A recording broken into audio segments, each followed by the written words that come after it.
Wedding சீரீஸில் இன்றைக்கி வந்து ரிசப்ஷன் மேக் ஓவர் நான் எப்படி பண்ணியிருந்தேன் அப்படின்னு தான் பார்க்க போகிறோம். இந்த மரூன் கலர் சாரீ வந்து நேரு ஸ்ட்ரீட்டில் உள்ள சாகர் அந்த ஷாப்பில் வாங்கியிருந்தேன். சாரியோட காஸ்ட் வந்து 3100. சாரியே ரொம்ப கிராண்டாக இருந்ததுனால சிம்பிளாக ஒரு ஸ்டோன் மட்டும் கொடுத்து ப்ளவுஸ் ரெடி பண்ணியாச்சு. கண்டிப்பாக நம்மளுக்கு இருக்கிற ஹேர் ஸ்டைல் நம்ம பிளான் பண்ணுறதுக்கு வந்து இருக்கிற ஹேர் பத்தாது. அதனால இந்த ஹேர் எக்ஸ்டென்ஷன் மீஷோலேருந்து முன்னாடியே வாங்கியிருந்தது. இது கொஞ்சம் நாளைக்கு அப்புறம் இப்போ தான் யூஸ் பண்ணுறேன். இதில் வந்து இந்த மாதிரி 7 கிளிப்ஸ் இருக்கும். இது வச்சு நம்ம ஹேரில் செக்யூர் பண்ணிக்கலாம். அதுக்கப்புறம் இந்த ஒரு போ வாங்கியிருந்தேன்.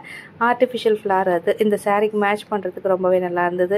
அதுக்கப்புறம் ஆல்ரெடி நம்ம ஃபேஸ் மேக்கப்புக்கு போடுற மாதிரி இந்த strobe cream, foundation, compact powder, lipstick வந்து இந்த சாரீ கலர் எடுத்துகிட்டு போய் அதுக்கு மேட்ச் பண்ணுற மாதிரி பார்த்து வாங்கியிருந்தேன்.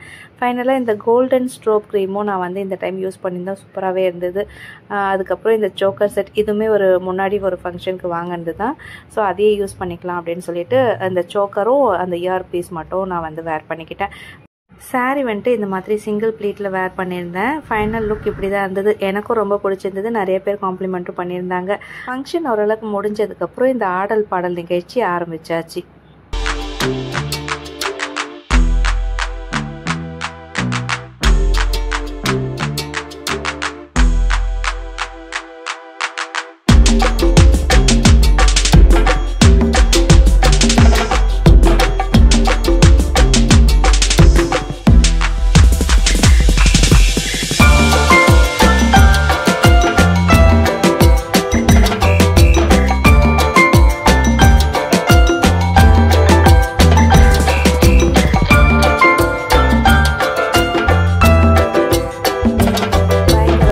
ஆடலும் பாடலும் முடிச்சதுக்கப்புறம் பந்தி தான். அதுக்கப்புறம் பிரியாணி எல்லாரும் போய் சூப்பராக சாப்பிட்டு முடிச்சுட்டு நல்லபடியாக ரிசப்ஷனையும் முடிச்சுட்டு அங்கேருந்து ஸ்ட்ரைட்டாக அதே மேக்கப்போட நாங்கள் பொண்ணு மாப்பிள்ளை எல்லாரும் வந்து ரிச்சி போயிட்டோம்.